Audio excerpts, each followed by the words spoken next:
Assim, o meu terapeuta falou uma coisa interessante. Ele falou assim: você, de certa maneira, sempre ocupou um espaço da minoria na sua vida. Eu não tinha casado, eu fui a gorda diretora da Vogue, eu fui a intelectual que foi pra moda. Então, assim, você sempre teve num espaço de preconceito e de você ser a minoria. Então, ainda que eu não seja uma minoria tradicional, agora eu sou uma minoria tradicional, porque agora eu sou lésbica, mas assim. Mas ainda que eu nunca tivesse ocupado até então, mas eu sempre fui um pouco contra a corrente. Então eu acho que isso ajuda só você a ter mais facilidade de ter empatia com o outro, de entender.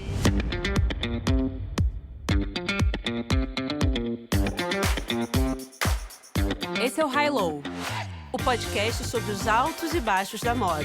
O meu nome é Olivia Merchior e eu sou Isabel Junqueira.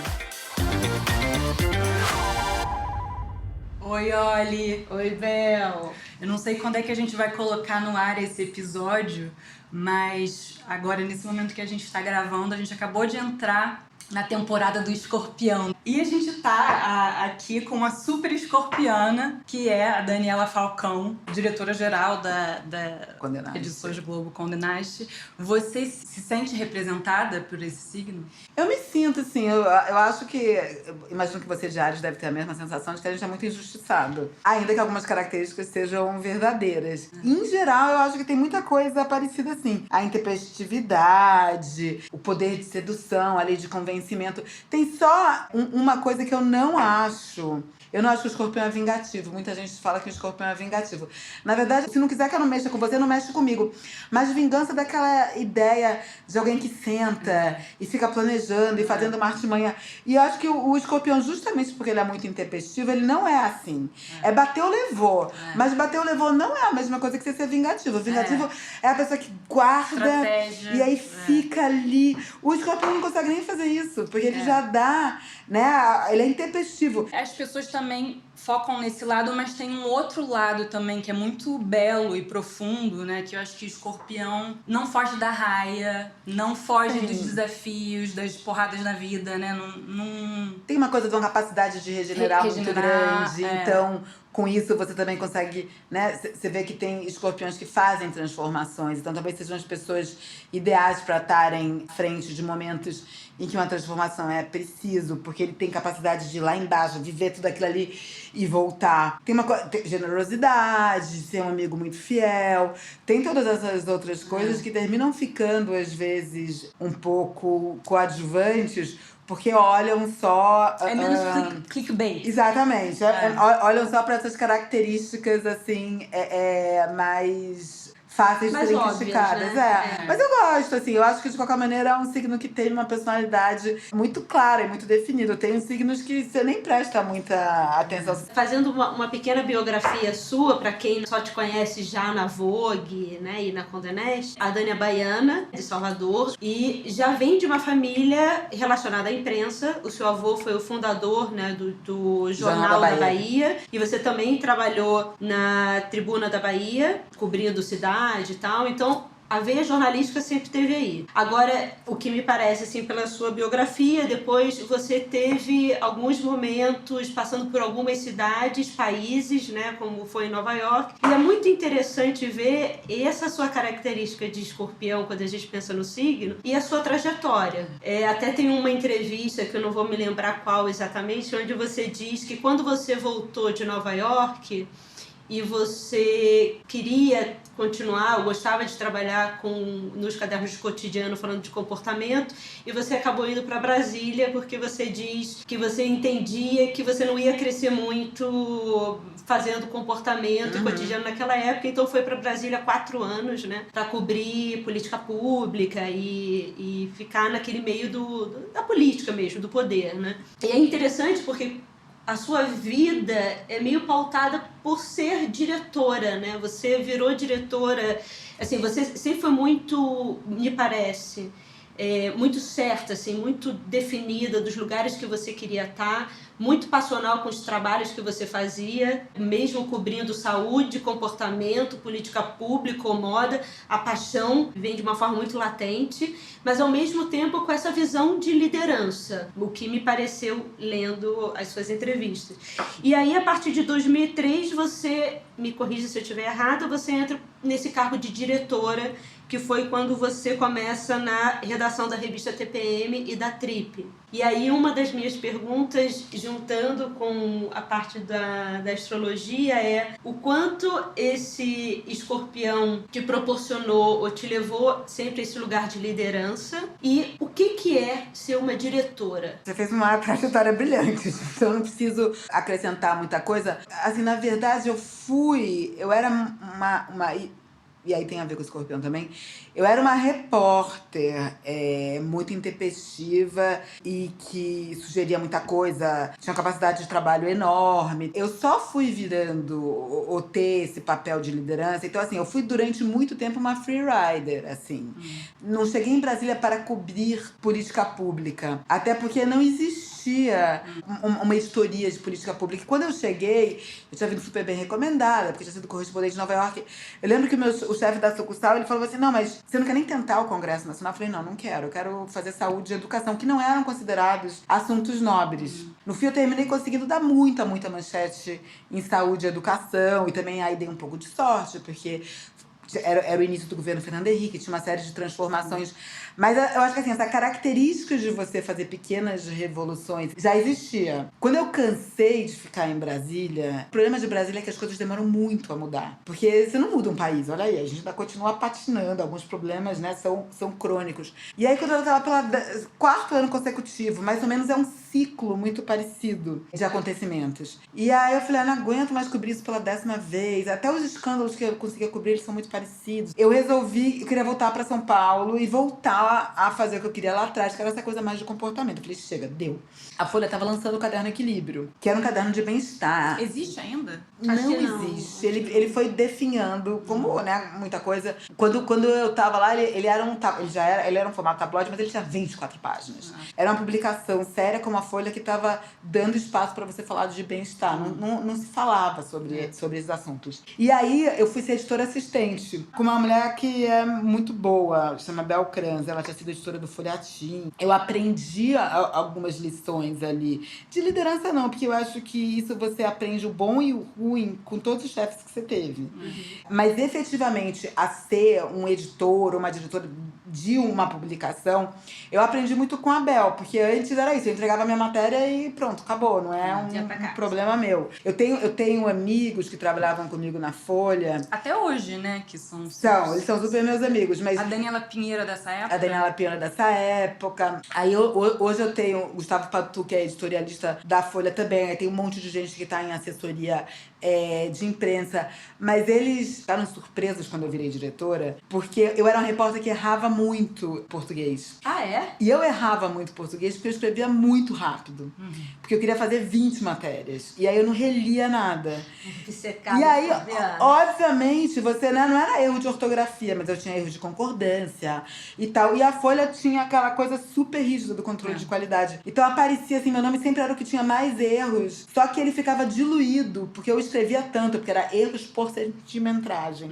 Quando, inclusive, depois as pessoas comentaram, não, mas a Daniela é uma editora super criteriosa, ela não deixa passar nada, ela é super exigente. E esses meus amigos viram e falavam assim, não, mas não é possível que seja a mesma pessoa. Mas eu acho que você já trazia essas características dentro de você, mas quando você é um repórter, o que você tem que fazer é dar o furo, é escrever mais matérias, toda aquela energia eu colocava pra isso. Quando você vira um editor, é você aí que tem que garantir que a sua revista não vai ter erro, que vai estar escrita do melhor jeito possível. Então foi uma transformação que eu fui fazendo aos poucos, mas eu não tive sempre essas características dentro de mim. Eu fui lapidando, começou no Equilíbrio, depois a TPM e a Trip serviram pra lapidar mais, quase como se eu estivesse me preparando pra chegar na Vogue, eu acho. Na temporada passada a gente entrevistou a Constança Pascolato e a gente perguntou pra ela o figurino da vida dela. Você consegue fazer isso com as fases da sua carreira e da sua vida? Porque, assim, hoje em dia, sendo a cabeça não só da publicação, mas das principais publicações que falam sobre estética, né, e sobre moda, sobre comportamento no Brasil, você tem esse relacionamento há anos diretamente com o mundo da moda. Mas nem sempre foi assim, né? Nem sempre foi assim. Não. Como que você vê a mudança, assim, da Trip, da TPM, que você inclusive falava que era meio alternativa e que você não gostava tanto, assim, porque era meio alternativa, com esse mundo do alto luxo e da fantasia? Eu acho que talvez eu fosse... Eu gostava demais do que é bom, não necessariamente do luxo, mas desse mundo ali de experiências exclusivas e privilégios pra estar na Trip e na TPM. E ao mesmo tempo eu era alternativa demais pra estar na Vogue. Então, acho que quanto pessoa física, eu era uma mistura dos dois mundos. Mas então, certamente, tem uma mudança, né? Eu lembro que, assim, quando eu fui fazer a entrevista... A primeira vez que eu fui conhecer a casinha onde funcionava a Vogue, na Avenida Brasil, da Carta, eu sei a roupa que eu tava, assim. Eu tava com uma calça marinho, risca de giz, que, assim, ou era da Guess, era do Banana Republic, eu acho, assim, que era o máximo de moda que eu usava. Com uma camisa Lacoste azul turquesa, clássica também, assim, tradicional, de manga curta. E com tênis Adidas também, clássico, de 3 listras. Uma coisa meio navy ali, que eu acho que é um pouco meu estilo até hoje. Mas era assim, o máximo do que eu me sentia confortável, porque eu também não ia, porque ia começar a trabalhar na Vogue, de um dia pro outro. Vai ter um Você já tinha comprado Vogue? Você era leitora? Sim, não, na TPM eu lia muito. Não lia muito a Vogue Brasil. Porque a Vogue Brasil tinha uma coisa, ela trazia muito pouco serviço pra mulher. Ela era uma publicação super conceituada, super chique. Falava muito de cultura. Mas ela era mais uma publicação high-end do que propriamente uma publicação de moda. Ela era uma publicação high-end de cultura, que tinha excelentes editoriais de moda. Mas ela não trazia serviço pra mulher. E quando eu tava na TPM, a Vogue América e sobretudo a Vogue inglesa, elas tinham isso muito mais na veia já. Então eu tinha virado leitora de Vogue inglesa e da Vogue americana. E assim, de vez em quando, esporadicamente, eu comprava a Vogue brasileira. Uma vez mesmo na Trip, numa das Vogues de Rio de Janeiro lá, que a Vogue já fazia... Tinham me pedido pra dar dicas no Rio, porque eu tinha morado, então eu fiz uma contribuição pequena pra Vogue.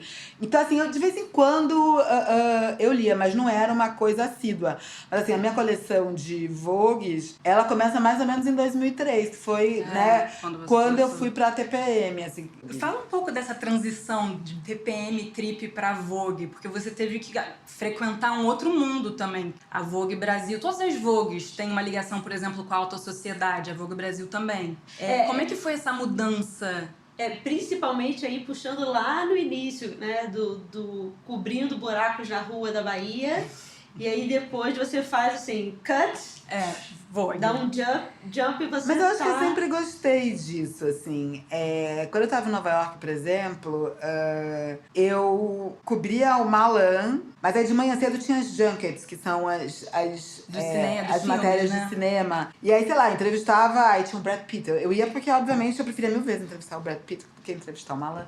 Mas eu sabia que era importante entrevistar o Malan. Mas eu sempre, então, fui eclética nesse ponto de vista. E veja bem, não é que eu amasse cobrir buraco de rua, mas na Folha, por exemplo, eu sabia extrair boas histórias das pessoas. E eu gostava de primeira página, então eu ia cobrir muita tragédia. Porque tragédia é estudar a primeira página, mas você tem que conseguir ouvir e saber extrair isso das pessoas. E aí eu acho que tem uma coisa que é do jornalista, do bom jornalista, que é você ouvir e tem a ver com os corpos, você tem que seduzir. Eu tenho que seduzir você. O trabalho do repórter ele é um trabalho de sedução constante. Na cobertura em Brasília, claro que assim, eu viajei para todos os lugares mais... Porque a gente cobria toda a região norte quando a gente estava em Brasília. Então, eu viajei realmente para uns lugares muito extremos do Brasil. Que você tem que falar a língua do povo para se fazer entender. Que você tem que, né... sei lá, tomar o que ele estiver bebendo. Mas ao mesmo tempo que eu fazia isso, eu também almoçava com o Serra, que era o ministro da Fazenda. Então sempre deu pra fazer esse high-low na vida, né? E quando eu fui diretora de redação da revista do JB, que foi ali... Era domingo, né? A revista de domingo, que foi Você- depois do Equilíbrio. Foi pro seu primeiro contato com moda, né? Foi meu primeiro contato com moda. Foi. E eu era subeditora, né? Mas eu cuidava... A Daniela Pinheiro era editora, eu era subeditora. E ela achava moda um assunto frívolo, ainda acha. E aí ela deixava comigo. Então, nenhuma das duas tinha necessariamente experiência com moda, mas como ela era editora, foi a parte que ela delegou pra mim. E eu acho que, quando eu fui ser correspondente em Nova York, tem uma frase do Zeca. O Zeca Camargo era editor da Ilustrada. E daí, eu só cobria buraco de rua e tragédias. E aí eu falei, Zeca, mas assim, como é que eu vou fazer uma crítica de cinema? Eu gosto de cinema, mas não sou uma expert. Aí ele falou assim, vai com curiosidade e na hora de escrever a crítica, faz como se você estivesse contando pros seus melhores amigos. E meio isso eu fui usando pra minha vida toda. Toda vez que você entrava num ambiente que não necessariamente era o seu, você tem que fazer o dever de casa antes. No caso dos filmes, era que você lia lá, porque vinha todo aquele material que os estúdios te mandavam. E você adora filme, né? Porque você sempre se refere a ele, Sim, inclusive sobre a sua mãe. eu comecei a falar de moda com um pouco mais de liberdade, citando personagens ou filmes. Então isso me lembra o figurino de tal filme. Eu falo muito isso quando os alunos de moda ou de jornalismo me perguntam o que eu tenho que fazer? Estudo moda ou estudo jornalismo? Eu falo, pouco importa, mas assim, assista todos os filmes que você puder, vá aos concertos, shows, teatros, porque realmente é esse arsenal de referência que vai, né, fazer com que você entenda até um fenômeno ou outro. Até hoje, quando eu editava as colunas da Costanza, que ela dava algumas explicações sobre fenômenos da moda ou movimentos tipo Ken, eu sempre conseguia pegar em referência de filme alguma coisa que te dá um lastro, porque eu não tinha assistido os desfiles. Então eu não tinha aquele referencial dos desfiles na minha cabeça.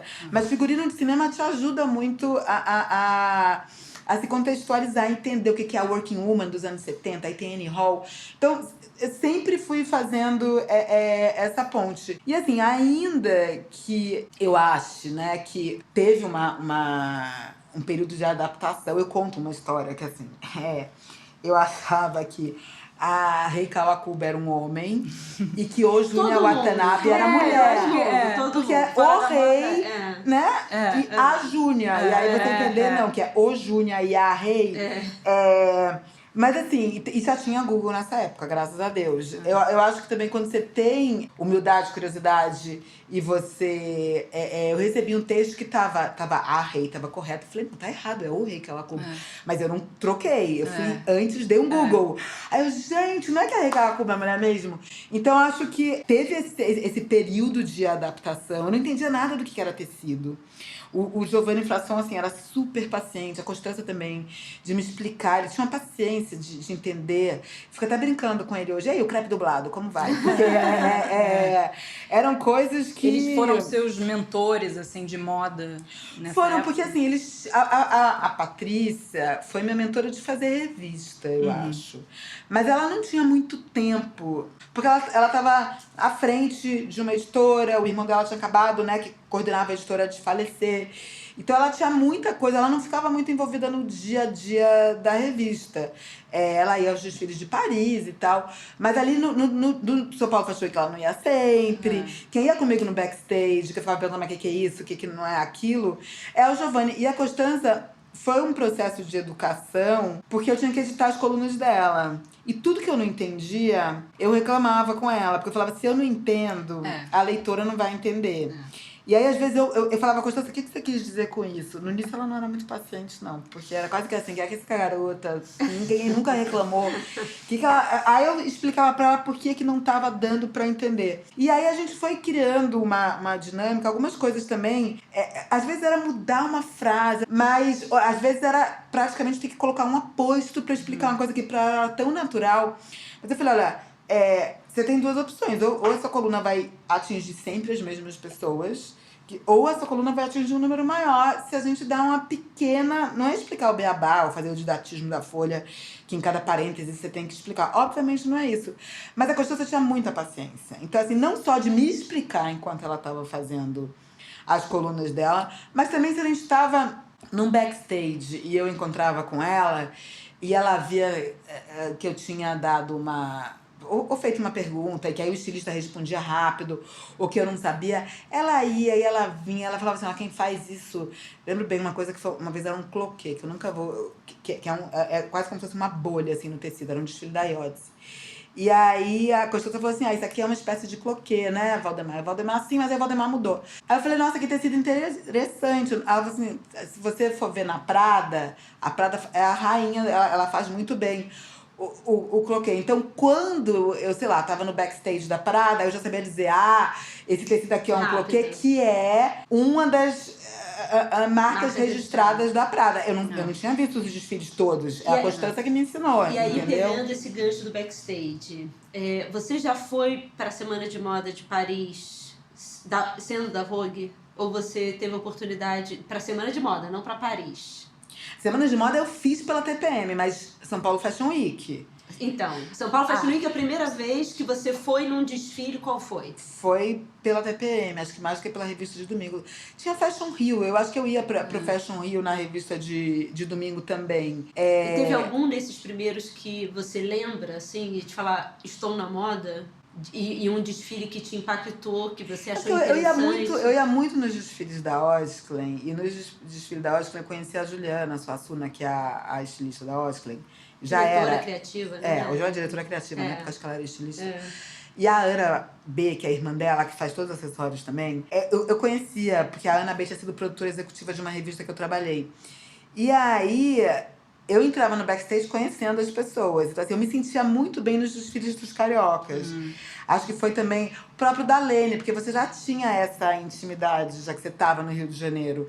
Então, mesmo no São Paulo Fashion Week, eu acho que você vai criando sempre uma familiaridade ali com algumas marcas, algumas pessoas e que sabiam quem você era. A Osklen também tinha mais a ver com a TPM do que talvez o Reinaldo Lourenço hoje, que é muito meu amigo. Mas eu acho que eu só conheci o Reinaldo quando eu tava na Vogue já. Então, muita gente... Tanto que eu, obviamente, nunca fiquei sabendo disso, mas... Não cara a cara, mas depois, né, a própria Patrícia comentava muito, que as pessoas, mas quem é essa menina que você tá contratando? A Patrícia pirou.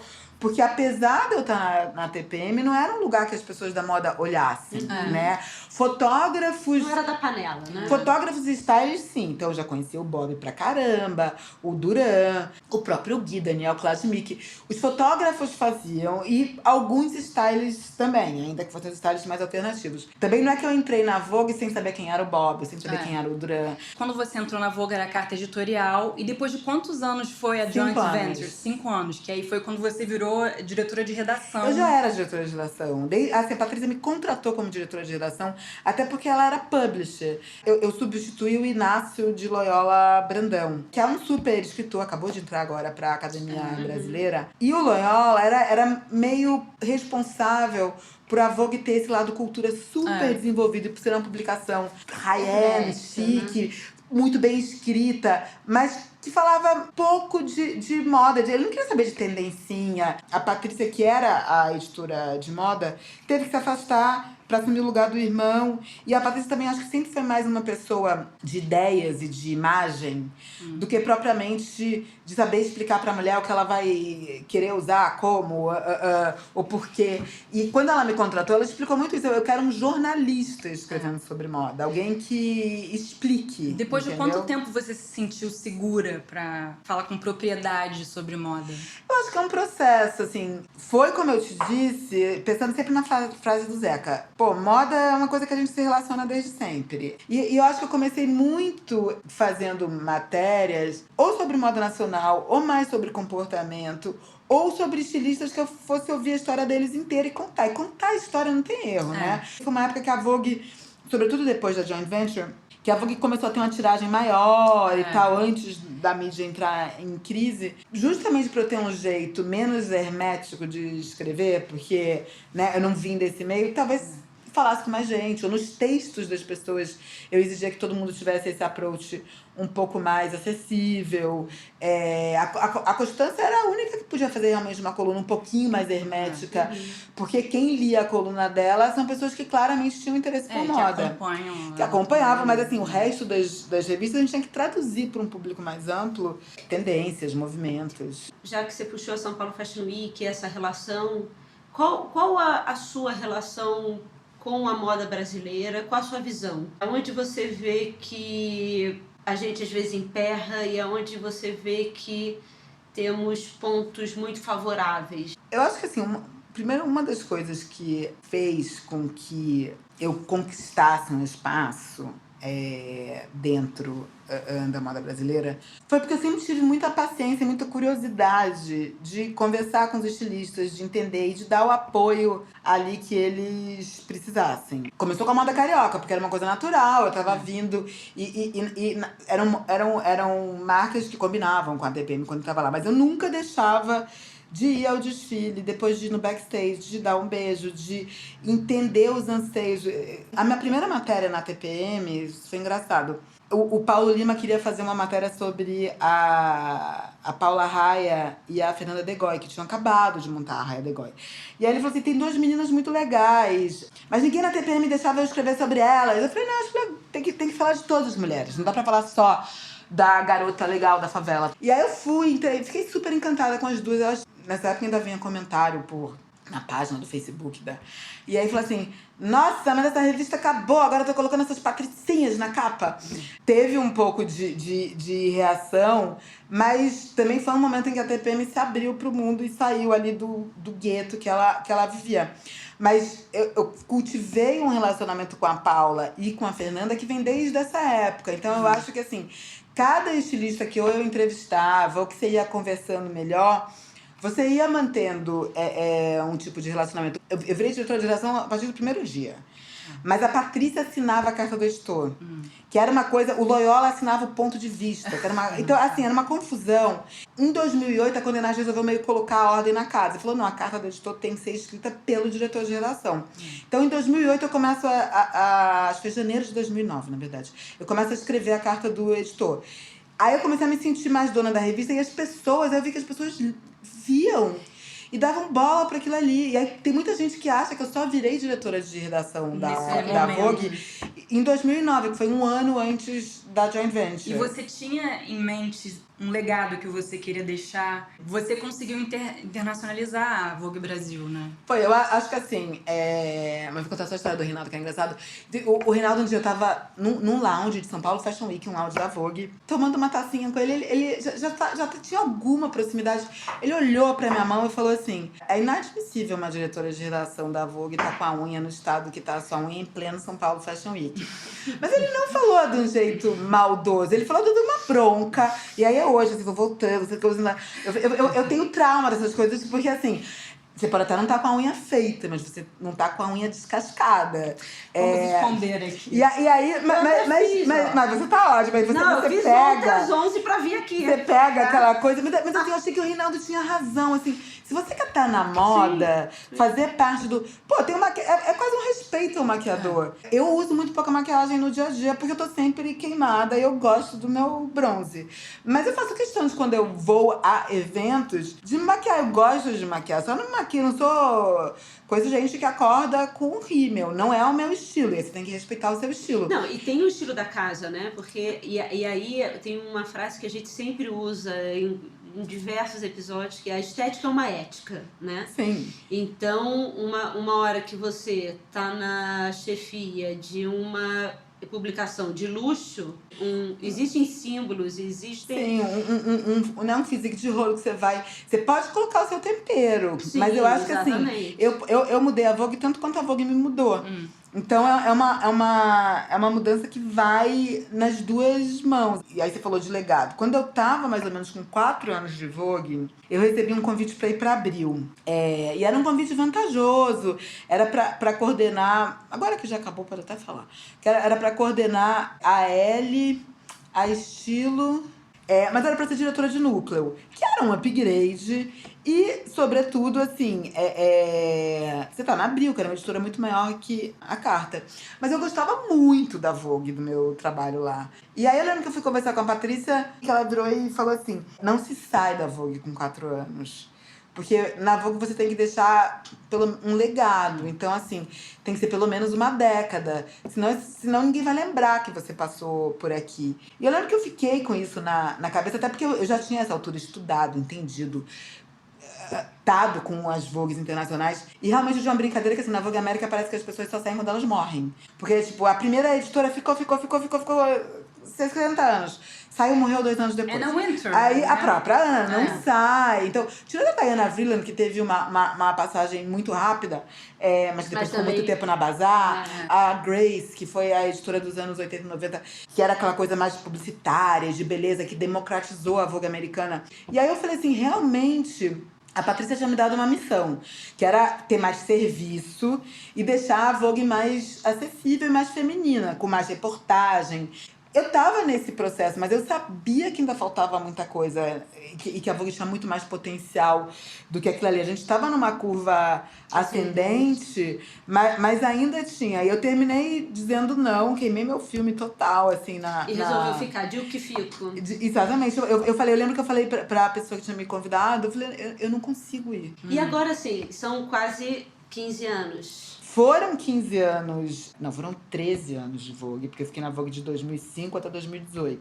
É um lugar de destaque, mas pro bem e pro mal, como você falou. Eu acho que tem que ser uma escorpiana aí, porque capacidade de resiliência, né? Porque eu fico imaginando, num dos países mais desiguais do mundo, falar de luxo não deve ser uma coisa simples. Nesses 15 anos, qual foi a pior porrada? Que você falou que tomou essa porrada da unha, mas isso aí é Coca-Cola Light, né? Eu acho que, assim, teve pequenas porradas a vida inteira. Ou, assim, não acho que nem serão as pequenas porradas, mas são desafios, você ser esnobada. Então, por exemplo, quando eu comecei a fazer Semana de Moda de Paris, eu era super esnobada pelas editoras high-end. A Ana Wintour esnobava todo mundo, então tudo bem, que ela esnobava até a Franca Sozani, se bobeasse. A Condé Nast International, agora não tá fundindo as duas, mas ela era uma coisa muito separada. Então a gente tinha uns jantares durante a Semana de Moda de Paris, e que eu ficava torcendo assim, não me coloca na mesa da Emmanuelle Alto, não me coloca na mesa da Emmanuelle Alto. Não me coloca na mesa da Emmanuelle Alto. Pra quem não sabe, é a diretora da Vogue Paris. Porque, assim, a Emmanuelle, ela simplesmente ignorava você o jantar inteiro. E aí, assim, você tem que ter um estômago pra essas coisas.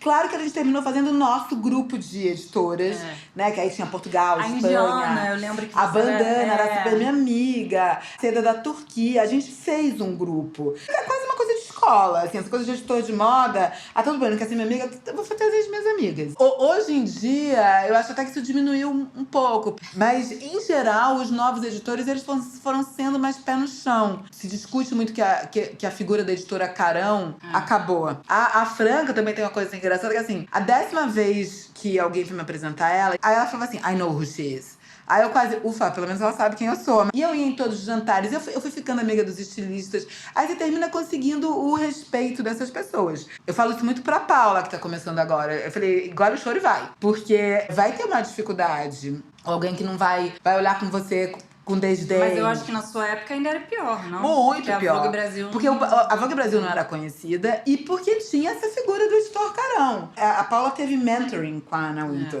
Meia hora que ela podia fazer qualquer pergunta pra Anna Wintour. Na minha época a gente nem falava com ela. Então tinha umas coisas, né?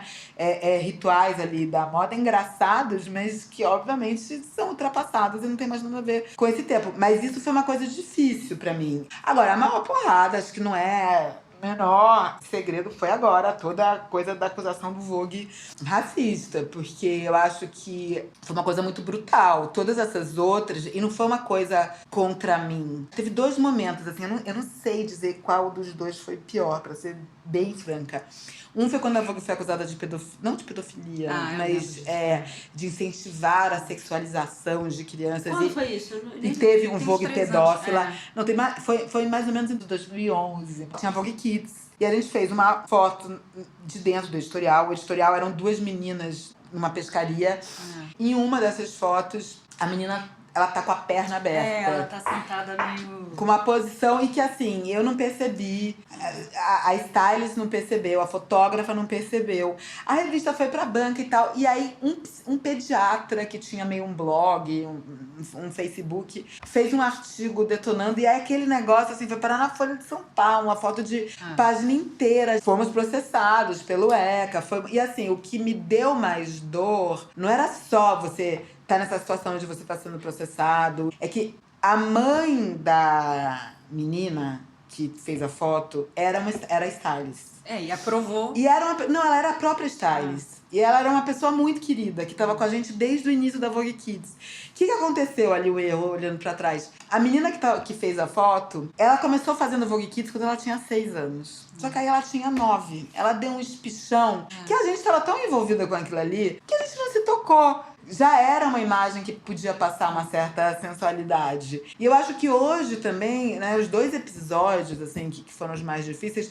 eles têm muito a ver com o cuidado que você tem que ter com imagem hoje e com a repercussão em mídias sociais. Só foi parar na Folha de São Paulo o episódio da pedofilia porque o número de comentários nas redes sociais foi uma loucura. Aquela foi a primeira porrada, eu acho que talvez eu tenha sentido mais porque eu nunca tinha vivido aquilo ali. Meus pais ficaram super preocupados, vieram pra cá. E eu sentindo que eu não podia proteger nem a mãe, nem a filha, entendeu? E eu acho que foi uma coisa parecida com o que aconteceu no episódio da Donata. Quer dizer, você se sente incapaz de proteger as pessoas que trabalham com você. Ainda que sejam casos, né, diferentes, porque a Vogue Kids era uma responsabilidade minha, eu vi aquela foto. A festa da Donata não era exatamente indiretamente uma responsabilidade. Mas eu não podia nem virar pra ela e dizer, olha, acho que não tem a ver essa imagem, porque era a festa dela, mas eu não vi. Então, assim, esse sentimento de impotência, se eu tivesse visto, tivesse comentado com alguém, talvez eu não me sentisse nem tão responsável e tão mal, mas assim, ou com ela própria, mas na hora ali eu não vi. Então, assim, você é tomado por aquela... Claro na hora que você chegou na festa? Sim. Ah, sim. Você não viu o problema? Não, assim, eu não tirei exatamente foto na cadeira, mas a minha sogra tirou. Então eu não tirei por uma questão, porque ela era a pessoa mais velha e eu falei, e daí eu que falei, senta aqui, vamos fazer uma foto. Então, assim, por acaso eu tava em pé na foto que eu tirei, abraçada com uma baiana. Claro que na hora que depois você começa a entender e você olha, mas eu acho que é muito um fenômeno desses tempos também. E toda a discussão que aí veio depois sobre apropriação cultural, sobre o que é uma imagem blackface. A gente tava ali aprendendo. Se você for ver, eu tava lendo o Business of Fashion, o que saiu. O Kirby. O Business of Fashion também estava no centro disso com o estilista do Pierre Moss. Mas isso foi agora. Foi agora. Mas assim, o Business of Fashion faz sempre aquela edição que são os 500 mais importantes e vem uma edição escrita junto. Nessa edição escrita, tinha as escorregadas da moda em 2019. E tinha ali o case tinha a Prada. A Vogue América tinha 2 casos. A atriz branca no centro e as 2 atrizes, uma era indiana, a outra era negra, na ponta. E algum outro... O caso que eles confundiram o nome da atriz. Sim, da indiana. Da indiana. Aí falava da festa da Donata. Eu lembro que eu falei, putz, tamo aqui, mas beleza, né? O próprio Kirby deu uma entrevista na Vogue depois que ele fala... Eu acho bom esses casos, quando você teve um caso de blackface ou de alguém ter uma derrapada e que a revista ou a marca revê todos os seus posicionamentos para você tentar corrigir uma postura e um erro. Mas é muito engraçado que o Business of Fashion lançou essa escapada e hoje, se eles tivessem que refazer essa matéria, eles estariam nas escorregadas. Então, não foi uma matéria arrogante. Era uma matéria só que mostrava ali quem tinha escorregado, mas hoje, se eles tivessem que refazer, eles teriam que ter colocado também. Então, quer dizer, a gente está vivendo esses tempos e que as respostas vêm e muito você imediatas. tem que tomar uma atitude, mas ao mesmo tempo nas redes sociais. E aí eu acho que o seu lado escorpião que não foge, assim, você... Eu acho que o que eu aprendi dessas situações é que, assim, todo mundo, se você perguntar, a pessoa teria feito alguma coisa diferente. Depois do erro, tá? você teria ou respondido mais rápido, ou você não teria batido boca com essa pessoa, ou você teria sido mais claro. Mas também não adianta, porque eu conversei muito isso com o Paulo Borges quando aconteceu o episódio de São Paulo Fashion Week do Thales. Não adianta agora a gente, quem tava ali de fora, falar, pô, mas você não percebeu que não dava pra continuar. Não, só quem tá ali no calor... Olivia que chamou a ambulância. Ele caiu na minha frente, né? Então. Na minha frente, assim, eu não tô falando 2 passos à frente, assim. Eu falei assim, puta que eu pariu. Assim, aqui, sabe? Foi uma loucura. Eu tenho certeza que se você perguntar pro Paulo hoje, é óbvio, por tudo que aconteceu depois, que ele falava assim, por que a gente não cancelou, né? Mas na hora, você não sabe muito bem o que tá acontecendo. E aí você tem que ser generoso consigo mesmo, de ouvir até as críticas, ou entender que tem gente que fala assim, mas eu acho que faltou a Vogue ter sido mais enérgica. Ou vai ter uma outra pessoa que fala assim, a Vogue deveria ter mais enérgica, tipo assim, não somos racistas e repudiamos essa festa. Aí tem uma outra pessoa que vai virar e vai falar assim, não, mas vocês tinham que ter defendido mais a Donata. Então, no fundo, é uma grande questão de racismo. Não tem uma visão, mas sim, você tem que ser rápido. E sim, você tem que ser sincero e honesto. Eu defendi, depois, a gente foi muito... Eu fui atacada por isso. Porque eu falei assim, eu conheço a Donata. Hoje em dia todo mundo fala e discute racismo estrutural. E todo mundo fala e discute apropriação cultural. Mas naquela época... Você estava começando já tinha um movimento. Tanto que assim, a Vogue tinha tido 2 polêmicas, a Vogue Brasil, sobre imagens que foram questionadas. Uma do Martin Parr. A do Martin Parr a que tinha acontecido logo antes. Por isso que a gente teve que vir muito forte e deixar claro que assim, sim, temos que prestar atenção. Não dava só pra dizer, não, a festa da Donata não tinha nada a ver com isso. Não, a Vogue tinha um histórico. Aí, de novo, tem muita gente que não gosta que eu diga que a Vogue era racista, porque eles falam, é um absurdo você dizer isso. Mas é um caso de racismo estrutural. O racismo estrutural tá na palavra e na definição dele. Você não teve a intenção. Então, assim, o fato de você não ter tido a intenção não quer dizer que você não estivesse sendo racista. E, assim, nem todo mundo tá preparado pra lidar e ouvir isso. A gente teve que fazer essa admissão. Já que eu quero ser não racista, não basta só, eu não sou racista. Eu quero ser não racista. E aí, o primeiro passo é você admitir... Admitiu, Sim. Né? Temos que olhar para tudo que a gente tá fazendo e estabelecer alguns limites e ouvir os outros e ter um consultor. Não acho que tem uma saída, né? Porque mesmo você investindo num staff mais diverso, você também não pode delegar para as pessoas que estão representando as minorias. Não vai ser o meu funcionário LGBTQ que vai poder dizer se tá tudo certo, se nenhum trans vai se sentir ofendido ou pouco representado. Você não pode delegar pro outro. Então, assim, você tem que mudar a organização como um todo. Não é de um dia pro outro. Não é de um dia pro outro. A gente tá nessa batalha, né, antes até, porque as coisas já vinham acontecendo. Assim, a gente sabia que a gente tinha um problema de falta de diversidade. Há um ano antes, quando a gente fez uma capa com a Thaís Araújo, fez a capa na Glamour. E ela veio aqui, e aí a Thaís falou assim, eu tô com uma ideia de em todos as revistas, nessa época ainda tinha L, fazer um grande movimento por maior diversidade. Porque eu tô cansada de... Legal, vocês estão dando atrizes negras na capa, modelos negros na capa, mas eu venho na redação de vocês e eu encontro uma pessoa negra. Em geral, é a secretária. Por que você acha que isso acontece? Porque era um mundo muito autorreferente. E na hora que você é autorreferente, é a indicação. Então, você conhece alguém que é um stylist, você não abria realmente. E aí vinha aquela dificuldade que era, mas eu não recebo nenhum currículo de um stylist ou de um editor negro. Mas você tem que sair desse lugar confortável, porque se você não for à luta, né? Ou contratar uma consultoria, ou adotar algumas medidas. Mas o que eu já ouvia de gente dizendo assim, mas não tem fotógrafos negros. E quando a gente precisou ter, Porque a gente sabia que a gente estava com um telhado de vidro. Então, tipo assim, agora a diversidade vai ter que vir na marra, porque a gente não pode mais ficar... Imagina se vem uma ativista aqui, eu digo, mas... coitadinha de mim, eu não recebo... Não, a gente teve que ir à luta e conseguir. E aí você viu que não só tinha gente muito capaz, como tinha gente muito capaz que estava querendo ajudar a fazer essas pontes, a construir, mesmo na Vogue, que é um espaço de privilégio, que as coisas são mais tradicionais, que você tem menos espaço para muitas ousadias, mas construir o que era possível dentro da publicação. Então você encontra vozes, sim. Eu acho que a gente não tinha procurado com o afinco que era necessário. Por que a Gucci hoje, eu vi ontem ou hoje, tá anunciando lá... Não tinham estilistas de outros países africanos que pudessem compor a equipe de estilo deles? Claro que existia, mas você não tinha... Dá trabalho, você tem que ir a campo. Aí é ser antirracista. Tem um histórico de refutar, que nem você falou, de viver dessa autorreferência. Porque às vezes não é que você refuta, você faz o seguinte: você olha os currículos, eu quero ver um currículo se for jornalista. Vou ver um currículo da ECA, da Casper Libero e da PUC, que são as melhores faculdades. Você já está sendo excludente. E hoje em dia, os departamentos de RH vão ajudar muito a fazer isso. Quer dizer, hoje em dia a gente não leva em consideração mais a universidade.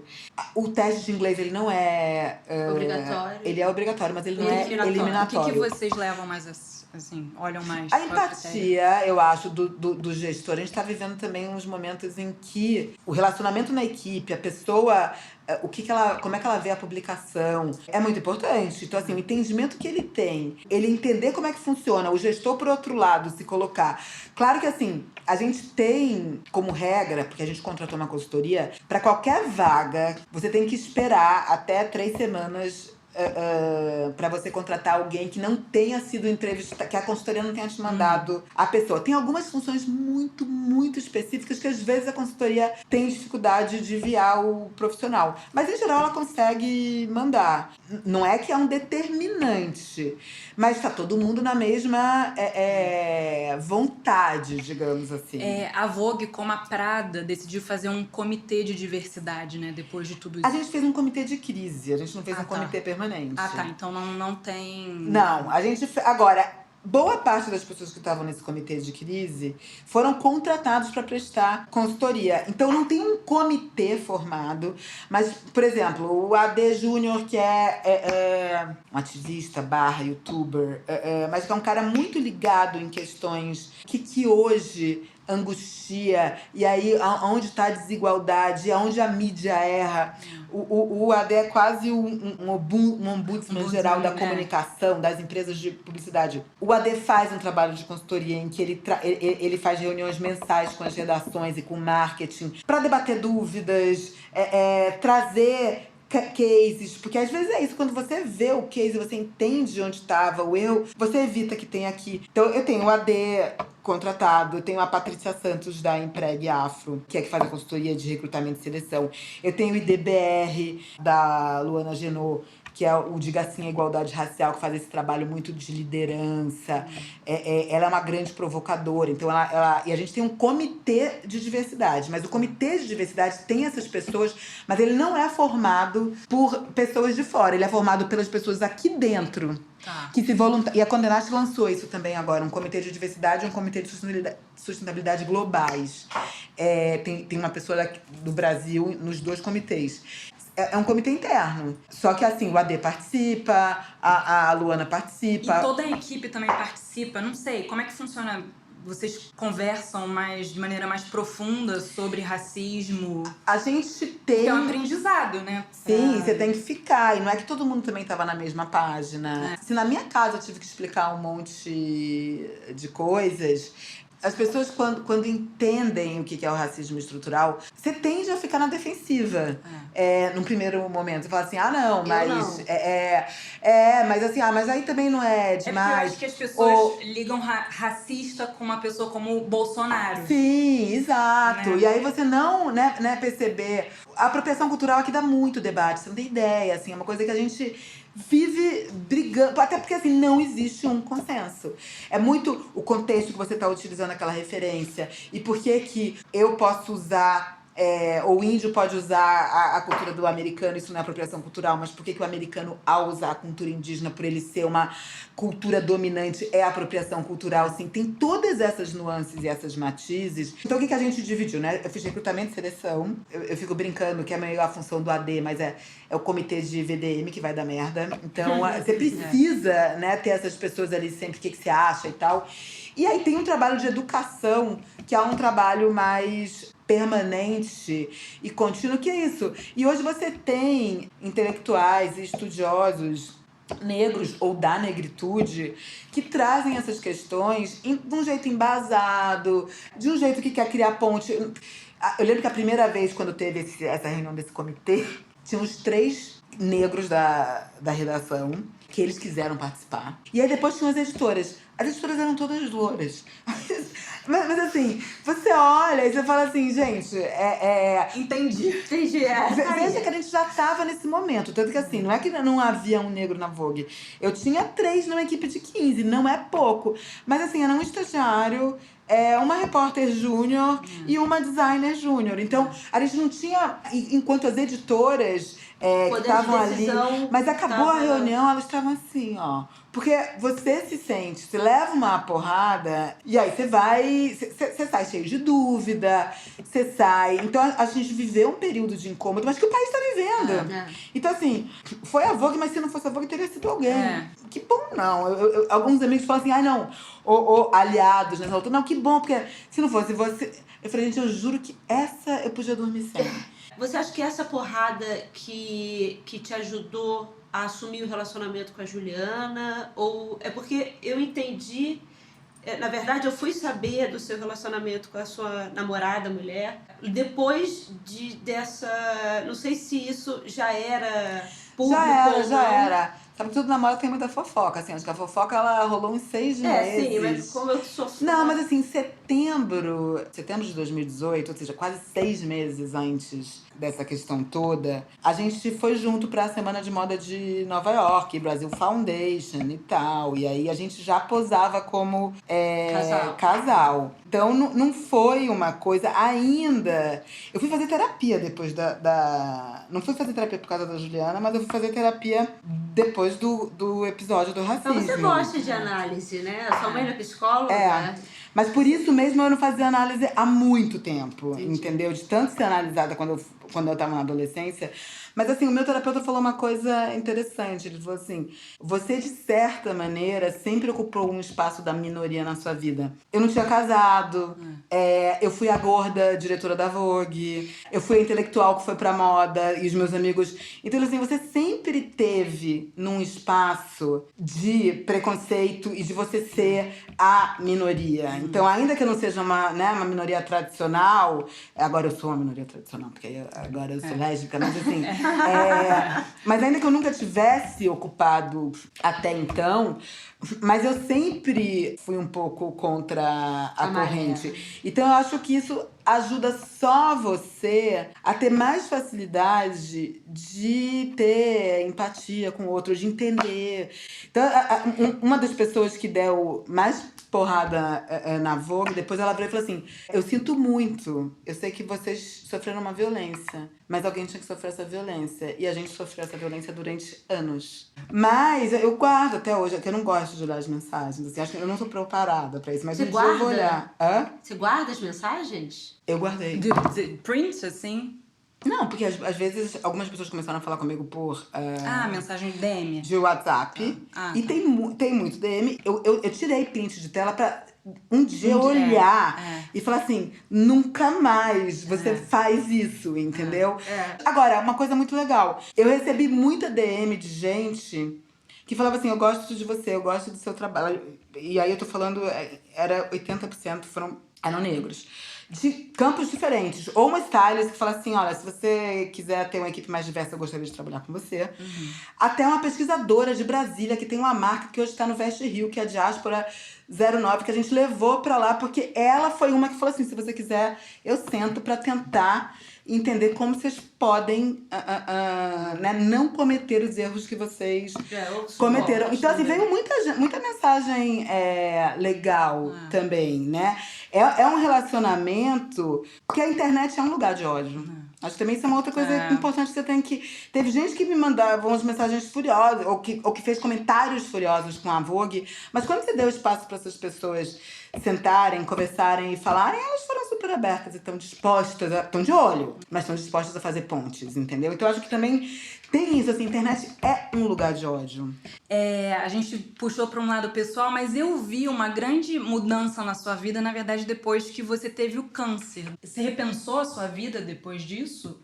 O seu estilo de vida parece que mudou. Acho que são aprendizados ali, assim. O câncer foi uma porrada, mas eu acho que não é... Eu escrevi uma vez sobre isso, que assim, não é que você acorda no dia seguinte iluminada, que agora eu sou uma pessoa diferente. É um processo, né? E se fala tanto hoje em dia em vulnerabilidade, Brené Brown, etc. Mas assim, o câncer te coloca numa posição de vulnerabilidade. Então mesmo, é a mulher mais poderosa da moda brasileira. Pô, mas no câncer somos todos iguais. Então assim, você ali, ainda que tudo bem, meu câncer era um tumor encapsulado, eu só tive que fazer radioterapia. Mas assim, ainda assim, é você lidar com essa... Quase como se alguém ganha uma chance nova, você...